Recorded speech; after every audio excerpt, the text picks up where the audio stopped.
ओवाच्या आणि ओवीला प्रत्यंगिरा मंत्र जर आपण संपुट लावला तर निश्चितपणे मुदतपूर्व काळात युद्ध 2-4 दिवसात थांबलं जाईल अशी शाश्वती आहे. म्हणून आपणाला देशबंधूंना आपण विनंती करावी सेवेकऱ्यांनी. सेवेकरी हे देशातलेच आहे, हे काही विदेशातून आलेले नाही. पण देशातील सर्व देशबंधू भगिनी, आबाल वृद्ध माता भगिनी यांना आपण सहानुभूतीपूर्वक विनंती करावी, मार्गदर्शन करावं किंवा तोडकी मोडकी देश वाचवायचा असेल, जगात शांतता पोचवायची असेल आणि आपण शांतिदूत व्हायचं असेल, प्रत्यंगिरा देवीचे पाय धरावं लागते. की दशमहाविद्यापैकी हे एक अति उच्च असं शक्तिस्थान आहे आणि तो मंत्र तुम्हाला माहिती आहे. ओम ह्रीम क्षम भक्ष ज्वाला जे कराल द्रष्टे प्रत्यंगिरे क्षम भीम फट स्वा. हा मंत्र जर आपण निदान रोज एक माळ केला प्रत्येकानं आणि सप्तशती वाचकांनी जेव्हा वेळ मिळेल त्यावेळे तुम्ही ओवीला आणि ओवाच्यांना लावला तर 3-4 दिवसाच्या आत युद्धबंदीची घोषणा संबंधित देश करतो आणि ते बंद व्हावं अशी तुमची आमची इच्छा आहे. युद्धात कोणी तेल टाकण्याचं काही कारण नाही. युद्ध करून कोणाचंही भलं होत नाही. महाभारतकारांनी सुद्धा अगदी निकराच्या वेळी अर्जुनाजवळ पाशुपात अस्त्र होतं, न्यूट्रॉन पेक्षा मोठं अस्त्र होतं.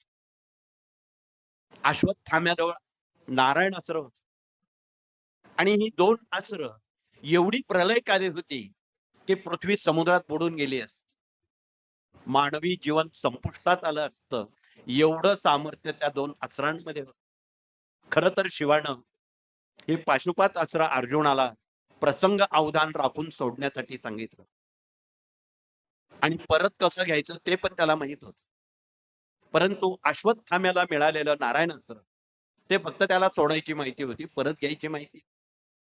हे आपणा सर्वांना महाभारत माहित आहे. मला त्यावर तपशिलात बोलण्यात वेळ घालण्यात उचित नाही, अर्थ नाही. परंतु तत्सम प्रलयकारी मिसाईल आज महाशक्तीकडे आहे, पृथ्वीचा नायनाट करणार. म्हणून ते चंद्राची वाट शोधतायत की आपण पृथ्वीचा नाश करून चंद्रावर राहायला जाऊ. ही कविकल्पना असा संकल्प करून ते सोड. भगवान श्रीकृष्णाने अर्जुनाला सुद्धा आज्ञा केली, तुझं पाशुपात अस्त्र सोड. संकल्प करताना त्यांनी एवढंच सांगितलं की यामध्ये कोणाला काही इजा न हो, मनुष्य हानी न हो, या अस्त्रानं त्या अस्त्राचा नाश हो. मराठी भाषा आहे, बोलताना जपून बोलावी. तिला अभिलाष दर्जा मिळालेला आहे, कसंही बोलण्यासाठी नाही. म्हणून त्या अस्त्रांची टक्कर झाली अंतराळात आणि आता पृथ्वीचा विनाश होणार तेवढ्यात प्रत्यक्ष भगवान श्रीकृष्णांनी त्या दोन्ही अस्त्रांची वैजयंती माळ करून स्वतःच्या गळ्यात घातली आणि विश्वाचा संहार थांबवला. म्हणून आपण प्रत्यंगिरा मंत्र म्हणून होणारा जो संहार आहे यात नुकसानच आहे, यात फायदा कोणाचाच नाही. युद्ध करून घेणाराचा नाही, करणाराचा नाही, सहभागी होणाऱ्यांचा नाही. त्यात प्रत्येकाची नुकसानच आहे, फायदा कोणाला नाही, हे सगळ्यांना माहित आहे. परंतु बुद्धी कर्मनुसार भारत सोडला तर जगात एकही संत नाही, समाज प्रबोधन नाही आणि तमोगुण आहार रोज असल्यामुळं 12 महिने 24 तास मांसाहार खाल्ल्यामुळं बुद्धी कर्मनुसार आहे. त्यामुळं अशी बुद्धी माणसं मारण्याची का होते आणि माणसं मारून कोणाचं समाधान झालंय असं एखादं उदाहरण सांगावं. म्हणून बुद्धी कर्मनुसार येणं. दूषित कर्म केलं तर बुद्धी दूषितच राहणार, सत्कर्म केलं तर वाईट विचार येणार नाही.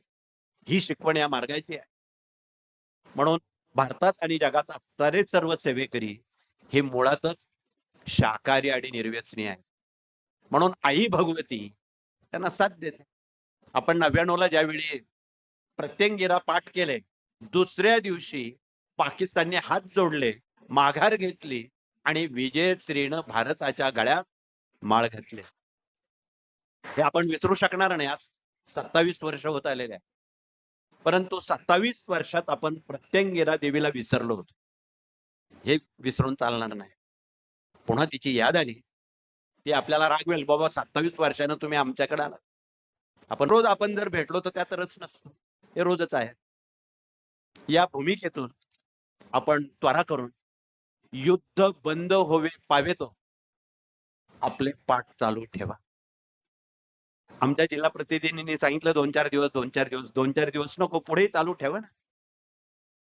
यथाशक्ती, यथामती, यथावेळ भारतात, देशात, जगात सर्वत्र प्रत्यंगिरा चंडी करावीत. अमेरिकेत आपली हजारो कुटुंब आहेत. त्यांना सुद्धा त्यांच्या जीवाला धोका आहे. युरोपात आहे, दुबईत आहे, ओमानमध्ये आहे, ऑस्ट्रेलिया, आफ्रिकेत आहे, रशियात आहे, चीनमध्ये सुद्धा आहे. ते जरी शत्रू राष्ट्र असलं तरी तिथे आपले भारतीय काही महाराष्ट्रीयन लोक आहेत. त्यांच्या जीवाला धोका आहे. केवळ भारतापुरता मर्यादित धोका नाही, जगाला धोका आहे. म्हणून हा जगात तमाम मानव जातीला स्वास्थ्य, सौख्य आणि मनशांती या साऱ्या गोष्टी मिळाव्यात म्हणून जगव्यापी हा या कार्याचा दृष्टिकोन आहे. केवळ देशापुरता, गावापुरता, आपल्या सेवेकऱ्यांपुरता मर्यादित नाही, म्हणून हे अमर्याद कार्य आहे. याची संकल्पना पण मोठी आहे. म्हणून आपण त्या वेळेत घ्या, पण आधी प्राधान्य युद्धबंदीला. उरलेल्या वेळात हे सर्व कार्यक्रम आपणाला निश्चितपणे करावेत, त्याबद्दल अजिबात दुमत नाही. आणि स्वसंरक्षणासाठी आणि भविष्य काळात भगवतीचा आशीर्वाद आपल्याला पुढील पिढ्यांपर्यंत पोहोचवण्यासाठी भगवतीच्या 11 मिसाईल प्रसिद्ध आहे. ते उद्या सांगा, ते मांडा. त्या इराण, इराक, अमेरिकेपेक्षाही मोठी मिसाईल तुमच्याजवळ आहे. तुम्ही ज्यावेळी सप्तशती यागामध्ये 11 अलंकार भगवतीला अर्पण करता, ते खरे मिसाईल आहे. त्यामध्ये कंकण आहे. कॉन्व्हेंटमध्ये जाणारी नवी पिढी आहे, त्या पिढीला सांगा 2-2 काचेची कंकणं घाला. कुंकू हे भगिनीचं लेणं आहे. हळद आणि कुंकू हे चंद्र सूर्याचं प्रतीक आहे. म्हणून त्याचं लेणं भगिनींना मिळालेलं आहे. त्याचा अवश्य संकोचरहित आपण वापर करावा. उर्वरित जे 11 अलंकार आहेत ते वेळोवेळी आपण वापरावेत. आणि आम्हाला खात्री आहे, सर्व पोलीस सुद्धा म्हणतात महिला सुरक्षित नाही. हा वेडेपणाचं लक्षण आहे. हा वेडेपणा आहे. महिला सुरक्षित आहेत कोणत्या? ज्यांच्याजवळ मिसाईल आहे, काचेची कंकण आहे, त्या मात्र सुरक्षित आहे. हे पोलिसला जाऊन सांगा.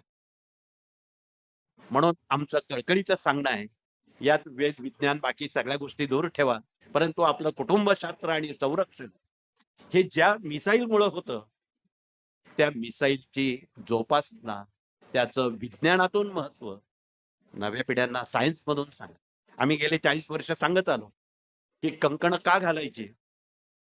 बऱ्याच वेळा अगदी विनोदातून बोलायचं झालं, आजही आमच्या ग्रामीण भागामध्ये कधी कधी भांड्याला भांडं लागतं. महिला ज्यावेळी एकमेकीशी भांडण करण्यापूर्वी त्यांची पूर्वस्थिती बघा. त्याआधी काय करतात? ती कंकण मागे घेतात जोरदारपणे, डोळे केस विदारून त्या देहात त्यावेळी प्रत्यंगिरा देवी वास करते आणि मग बोली भाषा सुरू होते. पण आमचं म्हणणं आहे, ती स्फूर्ती, ती ऊर्जा भांडणासाठी न वापरता संरक्षणासाठी वापर. हा फरक आहे.